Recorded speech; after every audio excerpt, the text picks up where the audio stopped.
नमस्कार, दबंग 24 न्यूज चॅनलमध्ये आपले स्वागत आहे। चनोडा परिसरात बिबट्यांचा मृतदेह आढळल्याने खळबळ।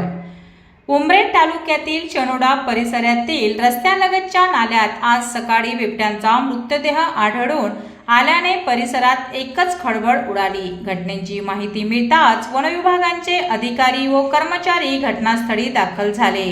मृत बिबट्याला नाल्यातून बाहेर काढून संवेदनेसाठी पाठविण्यात आले आहे। बिबट्यांचा मृत्यू नेमका कशामुळे झाला याबाबत अद्यापही कोणती अधिकृत माहिती समोर आली नाही।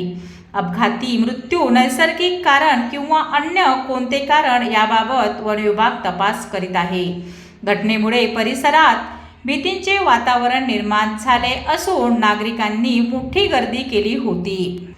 संशोधन अहवालानंतर मृत्यूचे नेमके कारण स्पष्ट होणार असल्याचे वन विभागाने सांगितले आहे।